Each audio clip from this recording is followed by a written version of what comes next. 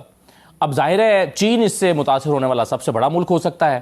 چین نے اس پر رد عمل دیا کہ ہم اپنے مفادات کے تحفظ کے لیے تمام ضروری اقدامات بروئے کار لائیں گے.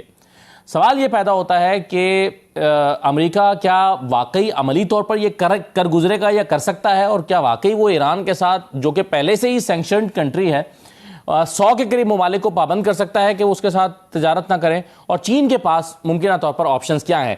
اسد صاحب, میں آپ کے سامنے ذرا یہ سوال رکھتا ہوں, آپ کے خیال میں اس پہلے بھی امریکہ نے دنیا پر ٹیرف عائد کیے اور کئی ممالک پر اضافی بوجھ پڑا ان کی تجارت پر, اور اب یہ ایک نئی جو سٹیٹمنٹ ڈونلڈ ٹرمپ کی طرف سے آئی ہے, اس کی کیا اثرات مرتب ہوں گے؟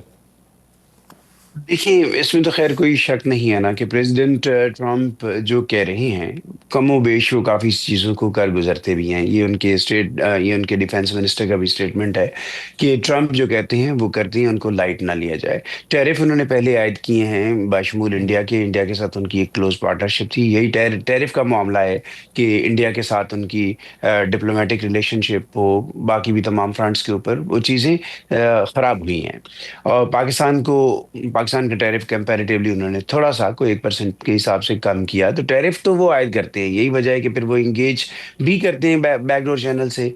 چین پہ کیے, چین نے جواباً اتنے ہی ٹیرف عائد کر دیے. کینیڈا پہ کیے, کینیڈا نے بھی اسی طرح کا رسپونڈ کیا. لیکن میں اکانومسٹ نہیں اور اکانومی کو اس طریقے سے نہیں جانتا سمجھتا ہوں, لیکن یہ ضرور ہے کہ ٹیرف عائد کرنا اتنا آسان نہیں ہے, کیونکہ جواباً جو ریٹیلیشن ہوتی ہے اس کا امپیکٹ بھی یو ایس مارکیٹ کے اوپر ہوتا ہے, یو ایس کنزیومر پہ ہوتا ہے, اور اس کا جو اثر ہے وہ الٹیمیٹلی پھر وہ ریپبلکن پارٹی کی جو کور ہے وہ اس کو فیل کرتی ہے. اب مڈ ٹرم الیکشنز جو ہیں وہ بھی سر پہ کھڑے ہیں, تو ایسے بہت سارے فیصلے ان کے سیاسی جو مضمرات ہیں اور سیاسی اثرات ہیں وہ بھی پریزیڈنٹ ڈونلڈ ٹرمپ اور ان کی ٹیم کے سامنے ضرور موجود ہوں گے. لیکن یہ وہ ایک ویپن ہے امریکہ کے پاس, چونکہ وال اسٹریٹ کنٹرول کرتا ہے بہت ساری دنیا کی معیشت کو, تجارت کو, تو اور پھر جو یو ایس پالیسیز ہیں, یو ایس اکانومی جو کہ اسٹرانگ ہے, ساری دنیا کے ملک اس کے ساتھ ٹریڈ کرنا چاہتے ہیں. پاکستان جیسے ملک بھی کہتے ہیں کہ جی ایڈ نہیں ٹریڈ. تو یہ ایک بڑا ویپن تو ضرور ہے. کتنا مؤثر ہے, کتنے مؤثر طریقے سے وہ استعمال کر سکتے ہیں, یہ آگے چل کے دیکھنا پڑے گا, اور اس کے فوری اثرات کیا ہوتے ہیں یہ بھی دیکھنا قابل غور ہوگا. صحیح, بالکل ٹھیک ہے. یہ ٹریڈ کو دیکھنے کا تو ایک زاویہ ہے ہی جنرل صاحب, لیکن ظاہر ہے اگر امریکہ یہاں پر آتا ہے ایران میں, چاہے وہ کسی بھی طریقے سے آئے, پراکسیز کے ذریعے آئے, ایئر اسٹرائکس کے ذریعے آئے, یا کچھ بھی کرے, تو ظاہر ہے چائنا یعنی اس کو ٹریڈ کی آنکھ سے تو دیکھ ہی رہا ہوگا, اسٹریٹجک امپورٹنس کا حامل بھی تو یہ ہوگا, اور پورے علاقے میں, پورے ریجن میں ایک اس پر جو ہے وہ تشویش ہوگی. آپ کے خیال میں روس اور چائنا اس معاملے کو کس طرح سے دیکھ رہے ہیں؟ جی دیکھیں, اس وقت جو انوائرمنٹ ہے, آف کورس چائنا کے لارجر انٹرسٹ ہے. جی چائنا کا جو BRI کے پروجیکٹس ہیں, ایران اس میں بڑا فگر آؤٹ ہو رہا ہے, امپورٹنٹ فگر آؤٹ ہو رہا ہے. اور ایران, چائنا, ٹرکیا, رشیا, یہ آپ دیکھتے ہیں کہ, اور خاص طور پہ ایران, رشیا اور چائنا کا جو پچھلے دنوں ان کو ایک ہی اس میں تھریٹ میں لے رہا ہے جی, ایون انکلوڈنگ وینزویلا کو انہوں نے اس میں کیا ہوتا ہے, نارتھ کوریا ساری. تو ان ساروں کو ایک اس میں جو اینیمی کی ایک ٹوکری ہے جو اس میں اس نے رکھا ہوا ہے. بٹ چائنا کا بہت انٹرسٹ ہے جی. بیسیکلی اس ریجن میں جو بھی امپلیکیشن ہوتی ہے وہ چائنا کا بینگ دا مین کمپیٹیٹر, ان کی جو اکنامکس ہے اس کا مین کمپیٹیٹر اس ڈومین میں ہمیشہ امپیکٹ ہوگا, اور اس کا امپیکٹ آئے گا. اب ہیونگ سیڈ دیٹ, اب جب کائنیٹک اپلیکیشن ہے وہاں جا کے کوشچن کھڑے ہو جاتے ہیں کہ چائنا اس کائنیٹک اپلیکیشن میں شامل ہوگا یا نہیں ہوگا, ڈائریکٹلی, انڈائریکٹلی. مجھے تو نہیں نظر آتا کہ ڈائریکٹلی کسی کنفرنٹیشن میں ایرانین کانٹیکسٹ میں پاس میں بھی ہوئے ہیں, لیکن ان کا بھی جو ڈپلومیٹک پولیٹیکل سٹانسز تھے وہ ایک لمٹ سے آگے نہیں گئے.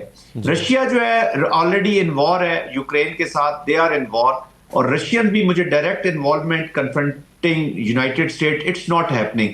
اگر کچھ کرنا ہوتا تو سیریا کا آپ کو یاد ہوگا, کیونکہ رشیا اور سیریا کا جس طریقے سے کولیبریشن کوآپریشن چل رہا تھا, people were expecting, there were few strategic mind جو ایکسپیکٹ کر رہے تھے کہ رشیا کسی نہ کسی ڈومین میں اپنے آپ کو انوالو کرے گا. I personally I feel کہ کوئی ڈائریکٹ انوالومنٹ کائنیٹک ڈومین میں یا ملٹری ڈومین میں ڈائریکٹ نظر نہیں آ رہی. انڈائریکٹلی سپورٹ کرتے رہے تو کرتے رہے, لیکن چائنا نے دیکھیں اس وقت جو ٹریڈ وار ہے, جیو اکنامکس جو ہے وہ جیو پالیٹکس کے آگے تھوڑی سی چل رہی ہے. گو کہ instrument of war geopolitics کا یوز ضرور ہو رہا ہے فار دا لارجر کوئرژن کے لیے اور انٹیمیڈیشن کے لیے, لیکن ملٹری کنفرنٹیشن مجھے اس کے آثار بڑی تینوں طاقتوں کے درمیان نہیں لگ رہے. صحیح ہے. پروفیسر عدیل صاحب, آپ کے خیال میں چین کا رد عمل کیا ہو سکتا ہے؟ چین آلریڈی 30% کے قریب ٹیرف جو ہے وہ دے رہا ہے اس کی مصنوعات پہ. آپ کے خیال میں مزید 25% کا رد عمل کیا ہو سکتا ہے پھر چائنا کی طرف سے؟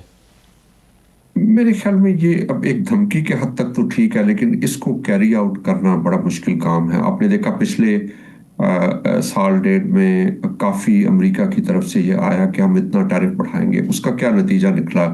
چائنا جو ہے وہ اس نے اس کے لحاظ سے ایڈجسٹ کیا, اور بلکہ امریکہ کی جو کمپنیاں ہیں ان کے لیے مسئلہ ہوا, کیونکہ بہت سارے جو کرٹیکل منرلز ہیں اور خاص طرح کی گڈز ہیں جن کی اوپر ڈپینڈنس ہے امریکہ کی, تو وہ چائنا نے اس کو کہا کہ ہم نہیں کریں گے.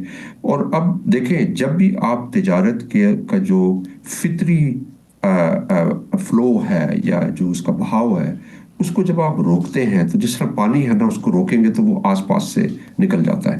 اسی طرح تجارت میں ایز اکانومسٹ ہم یہ پڑھتے ہیں کہ جب آپ اس کو روکتے ہیں ٹیرفز کے تھرو اور اس طرح کے ایڈمنسٹریٹو ایکشنز, تو اس سے کیا ہوتا ہے کہ اسمگلنگ کی طرف چلا جاتا ہے معاملہ.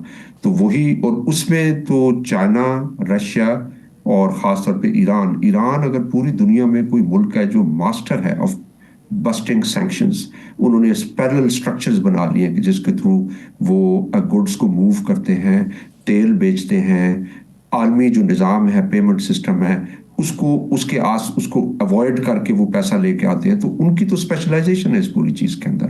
اور پھر اگر امریکہ کا یہ کہنا ہے تو وہ امریکہ اپنی انٹرسٹ کے خلاف جا رہا ہے, کیونکہ جب بھی آپ انفارمل ٹریڈ کو زیادہ مضبوط کرتے ہیں تو اس سے ریاست کا وہ ستون زیادہ مضبوط ہوتا ہے جس کے ہاتھ میں ہتھیار یا کورسو پاور ہوتا ہے. ایران کی جتنی بھی اسمگلنگ اکانومی ہے یا جو انفارمل بیک چینلز ہیں اس میں جو کنٹرول ہے وہی IRGC کا کنٹرول ہے, وہ ان کے بڑے دوسرے اداروں کا کنٹرول ہے. تو آپ انہیں کو اسٹرینتھن کر رہے ہیں اس کے نتیجے میں.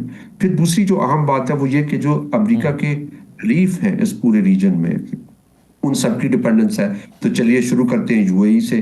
UAE جو ہے اس کو ہم ایک اکانومسٹ ایک اصطلاح یوز کرتے ہیں انٹری پورٹ سینٹر کے, جس کے تھرو پوری دنیا میں مال جاتا ہے. تو جب سے سینکشنز اب تو خیر کافی کم کر دیا ہے, لیکن ہسٹوریکلی جو بھی ایران نے دنیا سے خرید و فروخت کرنی ہوتی تھی وہ دبئی کے تھرو ہوتی تھی, تو وہاں کی دبئی کی اکانومی اس کے ساتھ لنک تھی.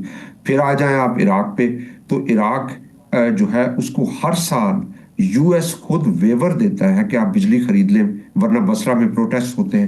تو وہ ویور دیتے ہیں تاکہ عراق جو ہے وہ چیزیں ضروری اشیاء ایران سے خریدتا رہے.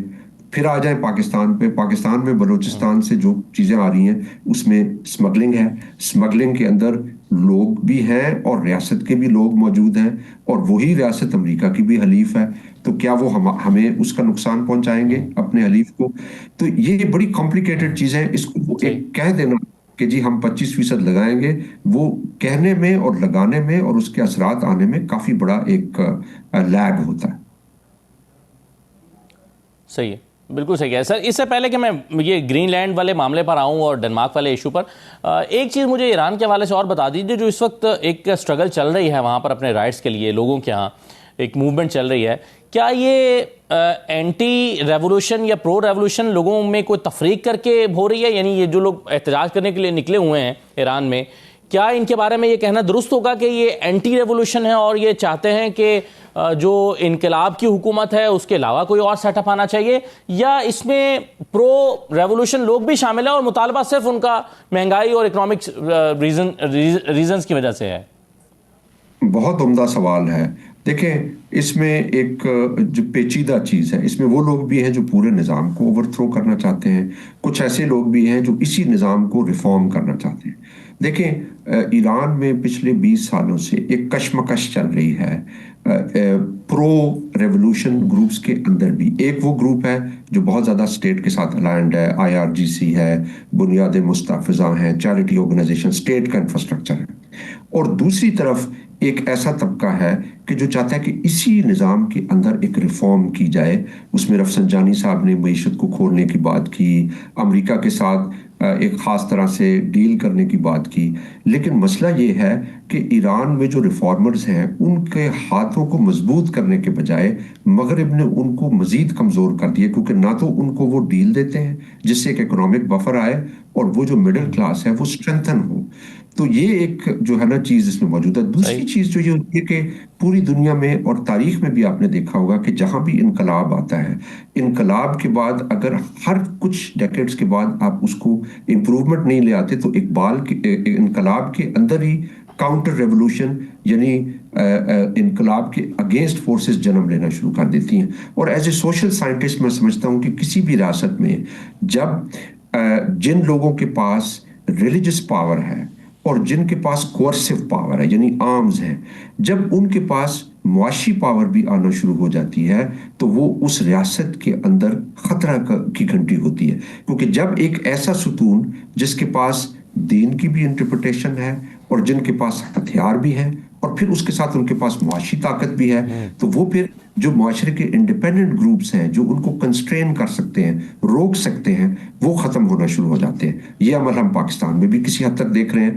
لیکن یہ بیسکلی تاریخ ہمیں یہ بتاتی ہے کہ normally those who have coercive power, those who have religious power, they should stay away from economic and political power. ایک چھوٹے سے بریک کے بعد اس پہ واپس آ کے بات کرتے ہیں. ہمارے ساتھ رہیے.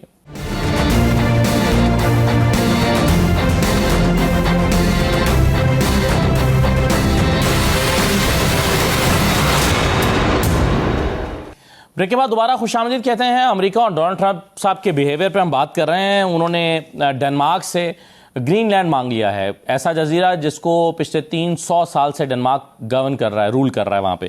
اور وہ کہتے ہیں کہ the United States needs Greenland for the purpose of national security. Simple, ہمیں بس چاہیے یہ اپنی نیشنل سیکورٹی کے لیے. اور پھر آگے جا کے وہ کہتے ہیں if we don't رشیا اور چائنا will، ہم نہیں لیں گے تو چائنا یا رشیا لے لے گا اور یہ ہم ہونے نہیں دیں گے، and that is not going to happen. پھر وہ کہتے ہیں anything less than that is unacceptable. اب یہ خیال انہیں کیوں آیا ہے اور کیا یہ دلیل کافی ہے کہ ہمیں نیشنل سیکورٹی کے لیے بس یہ خطہ چاہیے؟ کیا مہذب دنیا کو یہ دلیل ایک سپر پاور کی قبول ہوگی؟ جنرل صاحب آپ کیسے دیکھتے ہیں اس معاملے کو؟ جی very I think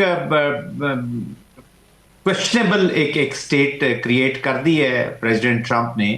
green land کے لوگ نہیں چاہتے کہ یونائٹڈ اسٹیٹس آئے. وہاں سے جو لارجر فیلنگز ہیں وہ یہی ہے کہ جی اگر ہمیں ڈینمارک اور یونائٹڈ اسٹیٹس میں سے چوز کرنا پڑے تو وی ول چوز ڈینمارک.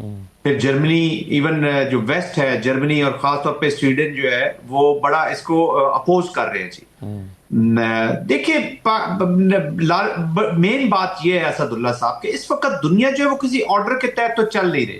جی ہم ریئلٹی کی بات کرتے ہیں، ہم ریزن کی بات کرتے ہیں. جی پاور از اسپیکنگ نا، پاور از اسپیکنگ اس وقت، پیورلی پاور از اسپیکنگ. اور یہ بس یونیلیٹرلزم اور امریکن ایکسیپشنلزم جو ہے نا اس کی امپلیمنٹیشن ہو رہی ہے.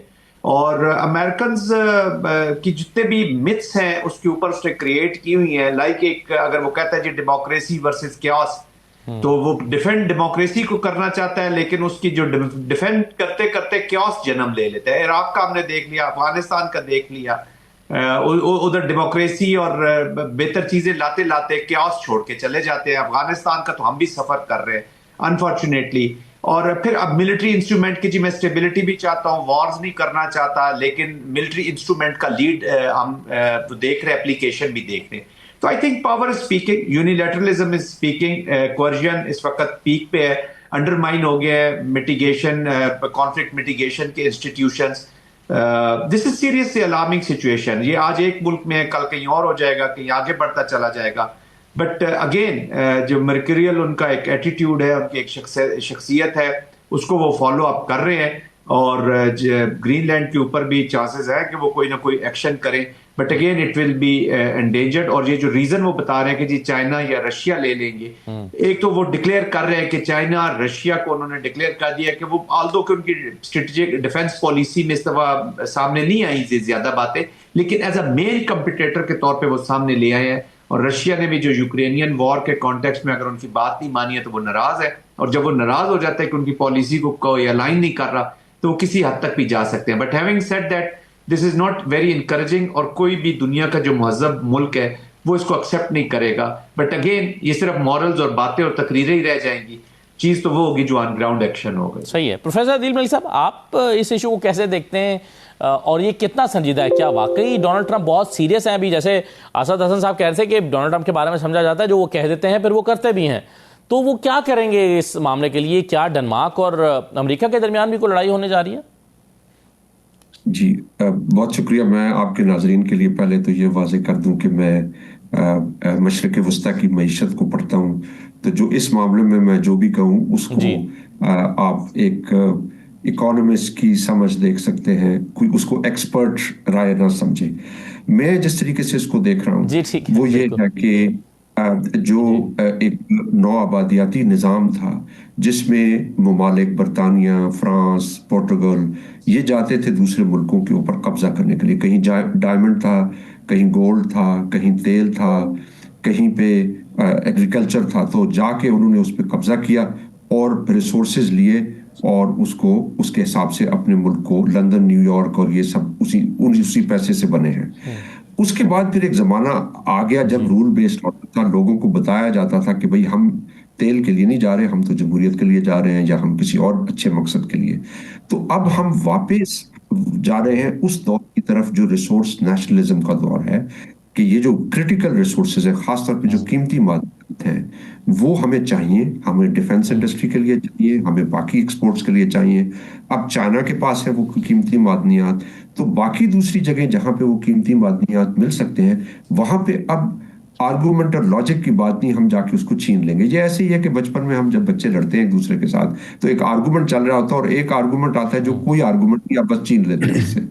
تو یہ صرف ٹرمپ صاحب کی بات نہیں, یہ پورے اندر سے جو سٹرکچر ہے, جس طرح مغرب کمزور ہو رہا ہے اس میں یہ اس طرح کی جو بروٹ ٹیکٹکس ہیں جو بہت ہی یعنی کروڈ ہیں وہ آپ کو سامنے آئیں گے. لیکن اس میں ایک اہم بات یہ ہے کہ مغرب جو ایک دھڑے کے طور پہ ہوتا ہے کہ یورپ ہے, امریکہ ہے, ان کے درمیان ایک بیانیہ ہوتا ہے کہ ہم دنیا میں بہتری چاہتے ہیں, ہم رول بیسڈ آرڈر چاہتے ہیں, ہماری جو عام بندے کے حد تک جو یہ بات ہوتی ہے. تو یہ جو اقدامات ہیں اس سے مغرب کے اندر ایک کشمکش پیدا ہو رہی ہے, جس میں ابھی فرمایا جو ہمارے ریسپیکٹڈ پینلسٹ تھے کہ یورپ کے اندر, جرمنی میں, باقی جگہوں پہ لوگ اس چیز کو اچھی طرح نہیں دیکھ رہے. تو میرے خیال میں یہ ریسورسز پہ قبضہ تو ہو جائے گا اور ہو سکتا ہے کہ نیگوشیٹ کر لیں. ان کو زیادہ, یورپ کے پاس تو اتنی زیادہ ڈیفنس کیپیبلٹی بھی نہیں, وہ امریکہ کے اوپر ان کی ڈیپینڈنس ہے, تو ہو سکتا ہے کہ وہ نیگوشیٹنگ ٹیبل پہ زور زبردستی سے کریں, ٹھیک ہے جی آپ آ جائیں یہاں پہ. لیکن جو رفٹ ہے مغرب کے اندر وہ مزید پیدا ہونا شروع ہو جائے گی, جو چائنا اور رشیا کے لیے یوزفل ہے, کیونکہ ابھی تک ویسٹ جو ہے وہ ایک بلاک کے طور پہ آپریٹ کر رہا ہے. لیکن جیسے جیسے یہ ٹیکٹکس بڑھتے ہیں اس سے یہ جو دھڑا ہے مغرب کا, اس کے اندر بھی ایک نئی صف بندی پیدا ہو. صحیح, بالکل ٹھیک ہے. اس میں اب اسد صاحب, امریکہ کے اندر اس معاملے کو یا ڈونلڈ ٹرمپ کے کلیم کو کیسے دیکھا جا رہا ہے؟ کیا لوگ سمجھتے ہیں کہ ڈونلڈ ٹرمپ کی خواہشات بڑھتی جا رہی ہیں اور ڈنمارک کا اس کے اوپر حق ہے, جیسے کہ یورپ کے کچھ ممالک واضح طور پر لائن لے کر ڈنمارک کے ساتھ کھڑے ہیں, تو امریکہ کے اندر کیا سوچ پائی جاتی ہے؟ دیکھیں جنرلی اگر ہم دیکھیں کہ یہاں پہ جو پالیسی گروپس ہیں یا وہ یقیناً اس کے بارے میں یہ رائے رکھتے ہیں کہ یہ کوئی ڈیموکریٹک ایکشنز تو نہیں ہیں. وہ وینیزویلا ہو, وہاں پہ بھی آواز اٹھائی گئی ہے, اس ریفرنس میں بھی لوگ بات کرتے ہیں, کانگریس کے جو لوگ ہیں وہ بات کرتے ہیں. لیکن عدیل صاحب نے جیسے کہا ہے نا, انہوں نے بڑی خوبصورتی سے اس کو بیان کر دیا ہے کہ اس کو کوئی لمبے چوڑے فلسفوں اور اس کے پس منظر میں دیکھنے کی ضرورت نہیں ہے. طاقت ہے, طاقت بول رہی ہے میک امریکہ گریٹ اگین, بلکہ وہ کہتے ہیں کہ میک امریکہ ویلدیئر اگین. سو وہ میکسیمم جو ہے وہ ریسورسز وہ کیپچر کرنا اپیرنٹلی وہ مقصود ہے, اور اس میں ضروری نہیں ہے کہ اس میں جو پوری ان کی ریپبلکن کور ہے وہ ان کے ساتھ ہو یا ظاہر ڈیموکریٹس ان کے ساتھ ہوں, لیکن ظاہر ایک طاقت ہے ان کے پاس اور وہ طاقت کا اظہار کر رہی ہیں. اور مجھے خیر یہ لگتا ہے کہ یہ صرف بات جو ہے نا وینیزویلا کے اندر اس کے آئل کی جو کہنا چاہیے ویلز ہیں یا اس کی جو تیل کی جو قوت ہے یا جو فائنینشیل اس کے بینیفٹس اور ایسٹس ہو سکتے ہیں امریکہ کے لیے, یا اسی طرح گرین لینڈ کے اندر, اس کا پرپز جو ہے نا وہ آگے کسی بدلتی ہوئی دنیا کے لیے، اور وہ کوئی زیادہ فاصلے پہ ہمارے سامنے اپیرنٹلی نہیں کھڑی۔ ایک طرف مجھے یہ لگتا ہے کہ آپ معاملہ، میں کہتا ہوں بظاہر ایسا جس کے اندر چائنا کہیں بھی نہیں ہو، رشیا کہیں بھی نہیں ہو، وہ آ جائے گا الٹیمیٹلی، کیونکہ مجھے یہ لگتا ہے جو برکس ہے اس کا انفلوئنس، چائنا کا بڑھتا ہوا انفلوئنس پوری ریجن کے اندر، اس کو ہر صورت کسی نہ کسی طرح کیٹر کرنا ہے، اور کیٹر کرنے کے لیے اگر ان کو ڈپلومیٹک چینلز یوز کرنے ہیں اور وہ بھی وہ یوز کریں گے، بائی ہوک اور بائی کروک، ایک پالیسی اپیرنٹلی لگتی ہے، اور اسی طرح کا اظہار یہاں پہ ایکسپرٹس جو ہیں وہ کر رہے ہیں۔ اسی طرح گرین لینڈ کے اندر جن معدنیات کی بات ہو رہی ہے، عدیل صاحب نے بھی اس کا وہ ریفرنس دیا ہے، سو وہ ہر صورت اس کو لینا چاہیں گے۔ پانی اگر آپ نے گدلا نہیں کیا تو آپ کے کسی فور فادر نے کیا ہوگا، تو اپیرنٹلی تو یہ کنڈیشن لگتی ہے، اور ان کا مقصد یہ ہے کہ امریکہ کی معیشت، امریکہ کے ریسورسز اس کو توانا کیا جائے، اس کے بدلے میں اگر وہ لوگوں کو کمپنسیٹ کرتے ہیں، سو جو کریٹیکل آوازیں، بہرحال ایک بڑا جمہوری ملک ہے، سو ایک تنقیدی آوازیں آپ کو سننے کو یہاں پہ ملتی ہیں، لیکن وائٹ ہاؤس ان کو کتنا کنسیڈر کرتا ہے یا نہیں، اس کے بارے میں کچھ کہنا جو ہے وثوق سے نہیں کہا جا سکتا۔ مجھے نہیں لگتا کہ ان چیزوں کی کوئی زیادہ برتھ ہے وہاں پہ۔ رائٹ سر، بہت شکریہ جنرل زاہد محمود صاحب، پروفیسر عدیل ملک صاحب اور اسد حسن صاحب، بہت شکریہ پروگرام میں شرکت کرنے کے لیے۔ اجازت دیجیے، اللہ حافظ۔